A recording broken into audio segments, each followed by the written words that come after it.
तो इस त्रिवेणी उत्सव पर मैंने 3 बार ओम शांति कही है और आज के इस कार्यक्रम को, सेवाओं को इस मुकाम तक पहुंचाने वाली हमारी भारती बहन जी हैं। हम भारत माता कहते हैं, हम इनको माँ भारती कह सकते हैं और इनके साथ साथ सारा गुजरात की आप देख रेख करती हैं।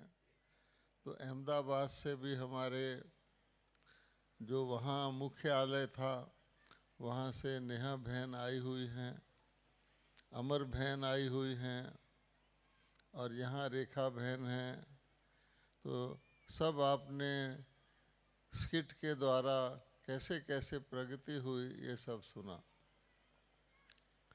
हर व्यक्ति सोचता है इसमें मेरे काम की क्या चीज़ है। जब भी हम कहीं जाते हैं तो अवश्य हर व्यक्ति सोचता है मेरे को इसमें क्या प्राप्ति हुई। तो मैं सोच रहा था, हम हमेशा भारतीय परंपरा की बात करते हैं, भारतीय सभ्यता की बात करते हैं और उस अनुसार दीपक जलाते हैं। लेकिन क्या भारतीय सभ्यता परंपरा में जो दीपक जलाने की बात है, इसका कोई हमारे साथ कनेक्शन भी है? हम हर शुभ अवसर को दीपक जला के शुरू करते हैं। दीपक तब जलाया जाता है जब दीपक जला हुआ ना हो। तो वास्तव में ये परंपरा आत्माओं के दीपक जलाने की बात थी। आत्माओं के दीपक जल जाते हैं तो दीपावली हो जाती है और आत्माओं के दीपक तो परमात्मा ही जगाते हैं। तो आप देखिए कि हमें इस रस्म से, इस विधि से ये लेसन लेना है कि मेरी आत्मा का दीपक जले। इसी प्रकार से हम सिल्वर जुबली मनाते हैं। किसी चीज़ के 25 वर्ष पूरे हो जाएं तो हम सिल्वर जुबली मनाते हैं और आजकल 25 वर्ष तक पहुंचना एक बहुत बड़ी बात गिनी जाती है। उसके बाद 50 वर्ष तक कोई पहुंच जाए उसको तो बहुत ही बड़ा गिना जाता है कि कलयुग जैसी दुनिया में, संघर्ष की दुनिया में कोई गोल्डन जुबली तक पहुंच गया। और उसके बाद तो डायमंड जुबली होती है, वहाँ तो कोई कोई पहुँचता है। तो आज हम इन चीज़ों को एक सेलिब्रेशन के रूप में, एक रस्म के रूप में करते हैं। लेकिन भगवान आके हम भारतवासियों को कहते हैं, भारत मेरी जन्मभूमि है। भारत में मैंने आप आत्माओं को भेजा था देवी देवता बनाकर, और जब मैंने देवी देवता बनाकर भेजा था तो डायमंड जुबली पहले थी, उसके बाद गोल्डन जुबली होती है, उसके बाद सिल्वर जुबली होती है। आप देखेंगे, सोचिए कि हर चीज़ नई से पुरानी होती है या पुरानी से नई होती है।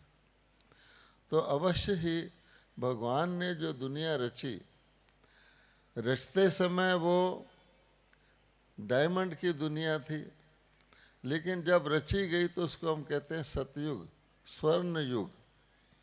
और गुजरात के अंदर आप जानते हैं हीरे का काम भी होता है, सोने का भी होता है, चांदी का भी होता है। लेकिन अब ये शारीरिक और बाहरी श्रृंगार के तौर पे लेते हैं। तो आप सोचिए, अगर मानव की सबसे बड़ी सेवा करनी हो, समाज सेवा करनी हो, जो थोड़े पीरियड के ना हो, लिए ना हो, एक जन्म के लिए भी ना हो, परंतु ऐसी सेवा जिसके बाद किसी को सेवा लेने की आवश्यकता ही ना रहे, वो भी कोई सेवा होती है। आज हम हॉस्पिटल खोलने को सेवा गिनते, अच्छी बात है, आरोग्य की बात करते हैं, तो क्या हम ज़्यादा हॉस्पिटल खोलते जाएं और बड़े बड़े सुपर स्पेशलिटी हॉस्पिटल खोलते जाएं? एक आँख के लिए भी 150 दवाइयाँ होती हैं आज के दिन में। तो आप सोचिए, ये हमें स्वास्थ्य की ओर, आरोग्य की ओर ले जाएगा, या ऐसी भी आप कल्पना कर सकते हैं कि वो दुनिया जहाँ हॉस्पिटल हो ही ना। इसलिए भगवान कहते हैं कि जब मेरे बच्चे उपचार करते करते थक जाते हैं, संबंधों से बंधन में आ जाते हैं और बंधन से सब छूटना भी चाहते हैं, लेकिन वो बंधन को संबंध समझते हैं और ही जकड़ते जाते हैं। आज सब लोग मुक्ति चाहते हैं, हमें मुक्ति मिल जाए। किस चीज़ से मुक्ति मिल जाए?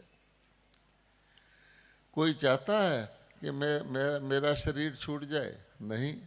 ऊपर ऊपर से हम कहते हैं मुक्ति मिल जाए, परंतु अंदर से क्या चाहते हैं? कोई मरण शैया पर भी होगा तो सोचता है मैं बच जाऊं। तो अंदर से तो हम यहाँ रहना चाहते हैं, लेकिन दुख से मुक्ति चाहते हैं। तो भगवान कहते हैं दुख, अशांति, चिंता, भय इत्यादि मैंने वो दुनिया नहीं रची थी। कई लोग कहते हैं परमात्मा ही दुख देता है, परमात्मा ही सुख देता है, और अगर कोई ठंडी चीज़ देने वाला है तो गर्म कैसे देगा? परमात्मा तो दुख हरता है। इसलिए हम आपको आज के दिन याद करवाना चाहते हैं कि थोड़े थोड़े स्मारक आज भी हैं। आज भी कोई व्यक्ति पूरी आयु भोगकर शरीर छोड़ता है तो आप जानते हैं कि हम उसके लिए रोते नहीं हैं, उसका विमान सजाते हैं, उसके लिए बतासे बांटते हैं, लेकिन आज का मनुष्य दुखी होकर ओल्ड एज को प्राप्त होता है। परंतु आप सोचिए, देवी देवताओं को जिनकी हम मंदिरों में पूजा करते हैं, श्री लक्ष्मी श्री नारायण हैं, इनको ही ले लें तो श्री लक्ष्मी श्री नारायण एक आदर्श प्रवृत्ति के पावन परिवार का सिंबल है, जिसके सिंबल आप हमारे पीछे देख रहे हैं जो तैयार हो रहे हैं। उस सिंबल के अंदर क्या है? सारी दुनिया में चले जाओ, आपको कई जगह बुत मिल जाएंगे, टावर ऑफ लिबर्टी मिल जाएगा कई जगह, लेकिन वस्त्रों से सुशोभित, जेवरों से सुशोभित ऐसी मूर्तियाँ जिनके लिए बड़े बड़े मंदिर बनाए जाते हैं, एक पुजारी रखे जाते हैं जो उनको जगाते हैं, सुलाते हैं, मूर्ति के आगे भोग लगाते हैं। उस भोग का ज़रा सा हिस्सा भगत लेकर धन्य समझता है, प्रसाद समझता है। और वो देवी देवता कौन थे? हम कहते हैं अमर लोक था, भारत अमर लोक था। अब अमर का मतलब क्या होता है? और आज भारत मृत्यु लोक है। आज हम मृत्यु लोक किसी से भी पूछोगे तो कहिए मृत्यु लोक है। अच्छा, भगवान कहते हैं तुम आत्मा हो। मैंने तो यही शिक्षा दी थी कि आत्मा अमर है, आत्मा कभी मरती नहीं, और देवी देवता अमर लोक के निवासी थे। आज आप कैसे कहते हो मृत्यु लोक है? क्या आत्मा मर जाती है? नहीं, अपने आप को शरीर मानने लग जाते हैं। उस समय प्रकृति सतोगुनी थी, सबकी आयु गारंटेड थी कि कोई भी व्यक्ति अकाल मृत्यु को प्राप्त नहीं होगा। कम से कम 150 वर्ष हर देवी देवता की आयु होती थी। और मृत्यु कैसे होती थी? वह मृत्यु तो नाम ही नहीं होता। कभी किसी ने नहीं कहा श्री कृष्ण जी मर गए, श्री नहीं, मुख से ही नहीं निकलता। आप देखेंगे जैसे रात को कोई सो जाता है, सुबह आँख खुलती है। इस प्रकार से एक शरीर छोड़कर दूसरा लेते थे। जीवन काल में आरोग्य होता था, बीमारी चाहे शारीरिक हो चाहे मानसिक हो, चाहे उसका सामाजिक हो, उसका नाम निशान नहीं था।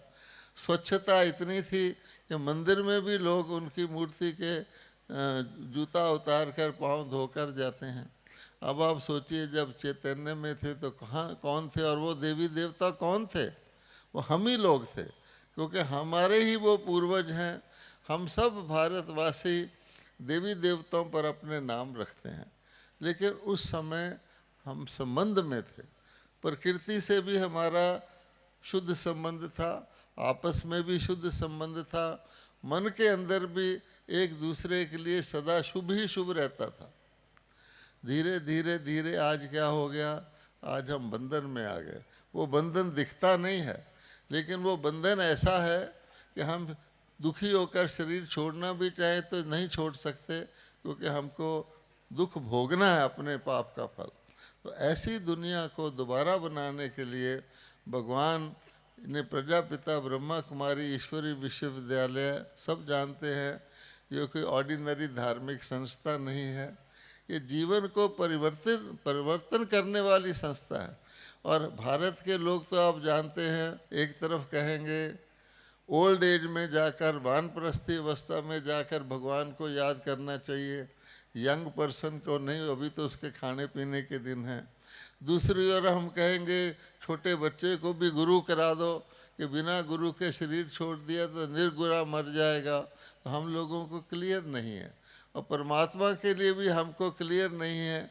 हम कहते हैं सुख भी तू देता है, दुख भी तू देता है, सब कुछ तू ही कर रहा है, तू ही करवा रहा है। अब परमात्मा जो उनके गुण हैं, अच्छे काम करवाएंगे या खराब काम करवाएंगे? तो परमात्मा ने तो देवता रचे थे। इसलिए जब ऐसी दुनिया हो जाती है, तो जैसे भगवत गीता में कहा गया है कि सारी चीज़ों का इलाज भगवान कहते मैं आके करता हूँ। और वो क्या करते हैं, तो मानव के आत्मा के, जो आत्मा बीज है, उसके अंदर प्योरिटी लाते हैं। इसलिए ब्रह्मा कुमारीज ने, हर व्यक्ति खुशी चाहता है, जीवन में सुख चाहता है, एक अभियान चलाया है। वो क्या है, हैप्पी होली हैप्पी हेल्दी। लोग समझते हैं कि हम हेल्थ वेल्थ हैप्पीनेस, कि पहले स्वास्थ्य होना चाहिए, फिर पैसा होना चाहिए, फिर खुशी आएगी। भगवान कहता नहीं, हैप्पीनेस, खुशी में ही आपका स्वास्थ्य ठीक रहेगा, क्योंकि कहा जाता है खुशी जैसी खुराक नहीं। और खुशी में ही आप देखेंगे स्वस्थ भी रहेंगे, और खुशी तो है ही। इसको प्राप्त करने के लिए ब्रह्मा कुमारी कहती हैं, जो बिल्कुल भगवान के महावाक्य हैं गीता में, कि पहले चाहिए होलीनेस, फिर चाहिए स्वास्थ्य, फिर होगी खुशी। तो इसलिए Holi healthy and happy Bharat. तो पहला है पवित्रता।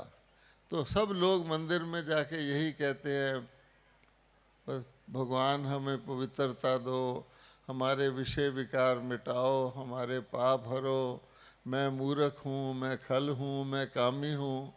देवताओं को कहते हैं आप सर्वगुण संपन्न हो, संपूर्ण निर्विकारी हो, मर्यादा पुरुषोत्तम हो। फिर अपने आप हम देवताओं के आगे कन्फेशन करते हैं, जैसे कोई आईने के आगे देखता है, मैं नीच हूँ, मैं पापी हूँ, मैं कपटी हूँ। क्यों कहते हैं? बाहर कोई हमको नीच कह दे तो हम कहते हैं ज़रा बाहर चल के देखे, मैं तुझे बताता हूँ कि नीच तू है या मैं हूँ, लड़ने को तैयार हो जाते हैं। इसलिए वो भारत जो पावन भारत था, वो संपन्न भारत था, संपूर्ण भारत था। तो ब्रह्मा कुमारी, चाहे वो जगदम्बा भवन है, चाहे वो लाइट हाउस है, मानव को जीवन के अंदर परिवार में रहते हुए कमल फूल समान, अर्थात और सब चीज़ें करो, खराब चीज़ नहीं करो, ये शिक्षा देती हैं। हमारे साधु महात्मा लोग भी अपने लिए हद का बहन जी तपस्या की बात कर रहे थे, त्याग की बात कर रहे थे, सेवा की बात कर रहे थे। आज मानव हद की सेवा करता है। किसी अंधे के लिए अंध विद्यालय खोल देगा, आँखों वाले के लिए कुछ नहीं। इसलिए भगवान कहता है कोई अनाथ होगा तो अनाथ आश्रम खोल देगा, परंतु नहीं, बेहद का यानी खराब चीज़ का त्याग करना, और लाखों की संख्या में हमारी बातें सुनकर कई लोग समझते हैं ये तो बड़ा मुश्किल है, ब्रह्मा कुमारी बनना, पहले सफ़ेद कपड़े पहनो, फिर ये करो वो करो, तो डर जाते हैं। भगवान कहता है कि नहीं, सही रास्ता आसान होता है और गलत रास्ता मुश्किल होता है। आज अगर हमारा जीवन मुश्किल है तो अवश्य ही कहीं ना कहीं हमने गलती की हुई है, और भगवान ने गलती भी बता दी है कि आपको मैंने आत्मा का ज्ञान देकर तुम आत्मा हो, अजर हो, अमर हो, अविनाशी हो, प्रेम स्वरूप हो, शांति स्वरूप हो, अनंत स्वरूप हो समझा के भेजा था। आज बहुत वर्षों के बाद हम अपने आप को शरीर मानने लग गए हैं। आज किसी से भी पूछोगे तुम कौन हो, तो पहले तो अपने शरीर का नाम बताएगा, फिर शरीर का घर बताएगा, फिर शरीर का ऑक्यूपेशन बताएगा, मैं फलाना हूँ। पहले पूछेंगे तो उसका ऑक्यूपेशन पूछेंगे, उसके बाद उसको सम्मान देंगे। इसलिए लोग अपने ऑक्यूपेशन पहले बोलते हैं। भगवान कहता है कि तुम्हारा सबसे बड़ा गुण तो आप मानव हो, आप देवता हो, आपके अंदर डिविनिटी है, ये तुम्हारा ऑक्यूपेशन। मान लो मैं 1956 में चार्टर्ड अकाउंटेंट बना। अब चार्टर्ड अकाउंटेंट उस समय में बहुत बड़ा गिनते थे, पर वो तो एक ऑक्यूपेशन है ना। मैं इंसान अच्छा बनूं, देवता बनूं, वास्तव में तो ये चीज़ है। इसलिए इसकी ओर हम ध्यान नहीं देते। आज किसी ने शादी भी करवानी हो तो अखबार में विज्ञापन देते हैं, क्या बोलते हैं, वांटेड। तो जो दुनिया का आजकल का पेइंग प्रोफेशन होता है, आईटी एक्सपर्ट, इंजीनियर, डॉक्टर, उसका वांटेड डॉक्टर, वांटेड इंजीनियर, ये लिखते हैं।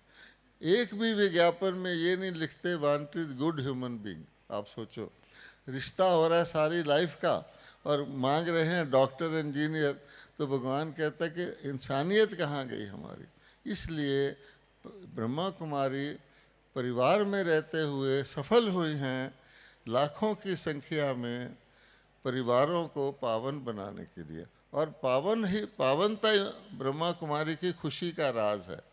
अगर कोई व्यक्ति कोई गलती, मॉरल गलती करता है तो उसका सिर झुक जाता है। आप जानते हैं, सड़क पर जाओ तो लिखा होता है, बुरी नज़र वाले तेरा मुंह काला, बुरी नज़र वाले तेरा मुंह काला। पहले गांव में एक आध व्यक्ति खराब होता था तो उसको सचमुच गधे पर चढ़ाकर काला मुंह करके घुमाते थे। अब ये हाल हो गया है कि सारी दुनिया का काला पेंट आप खरीद लो और बुरी नज़र वालों को पेंट करो, पेंट ख़त्म हो जाएगा, बुरी नज़र वाले उससे भी ज़्यादा है। अब बताइए कि सिविलाइज्ड आँखें हमारी शुद्ध हों, सात्विक हों, उसकी बजाय हमारी आँखें, इसको क्रिमिनल आई कहते हैं। तो ऐसी आँख भारतवासियों की हो जाए तो शिव आकर के फिर तीसरी आँख से काम विकार को भस्म करते। कहा गया है शिव ने तीसरी आँख खोलकर काम विकार को भस्म कर दिया। लोग समझते हैं शिव जी ने अपनी तीसरी आँख खोलकर कोई काम विकार, कोई व्यक्ति ऐसा था जो अलग से था। नहीं, आत्माओं की तीसरी आँख खोलकर, अर्थात उनको आत्म ज्ञान देकर काम विकार को भस्म कर दिया। बस काम विकार भस्म हो जाए, जो गीता का पहला लेसन है, तो भारत स्वर्ग बन जाता है। तो इसको प्यार से, कोई हट से काम विकार को भस्म करने की कोशिश करे तो नहीं होगा। बहुत प्यार से, जिसको परमात्म प्यार कहते हैं, उस लगन से ये भस्म होता है। ना केवल भारत में, सब जानते हैं कि सारे विश्व में अन्य अन्य आत्माएं भी देशों में हैं जो पहले देवता थे, अब विदेश में चले गए, बहुत जन्मों से वहाँ हैं। उन सब को भगवान आकर के सद्बुद्धि दे रहा है। गांधी जी कहते थे सबको सम्मति दे भगवान, वो भी भगवान को ही कहते थे। तो सम्मति यही है। इसलिए ब्रह्मा कुमारी के स्थान जगह जगह खुले हुए हैं ताकि कोई भी व्यक्ति बहुत आसानी से अपने जीवन में परिवर्तन करके अपना सिर ऊंचा करके सम्मान से जी सकता है और जी रहा है। इसलिए आज तो आप जानते हैं कि भारत की प्रेसिडेंट ऑफ इंडिया भी ब्रह्मा कुमारी, आपको ताली बजानी चाहिए। भारत के बहुत प्रेसिडेंट हुए हैं, उनका बायोडाटा लिखा रहता है गवर्नमेंट की तरफ से, लेकिन ये पहली प्रेसिडेंट है जिसके बायोडाटा में लिखा हुआ है कि ये ब्रह्मा कुमारी है। बताइए, तो भगवान कहता है इससे ज़्यादा और क्या हो सकता है। मोदी जी का भी कोई जिक्र कर रहे थे, वो भी समझते हैं कि ब्रह्मा कुमारी संगठन, कभी भी कोई गवर्नमेंट का काम होता है, पानी साफ करना हो या कुछ, तो कहते हैं ब्रह्मा कुमारी इसमें सहयोग दे। इतनी शक्तिशाली ब्रह्मा कुमारी है। इसमें दृढ़ संकल्प चाहिए, इसमें पवित्र भाव चाहिए, शुभ भावना चाहिए, बाकी काम तो भगवान कराता है। तो भगवान ने ब्रह्मा के द्वारा, सरस्वती के द्वारा और शिव शक्तियों के द्वारा ये कार्य पहले भी किया था, 5000 वर्ष पहले भी किया था। इसीलिए भारत की जितनी नदियां हैं आप देखोगे, उन सब के नाम भारत माताओं पर है।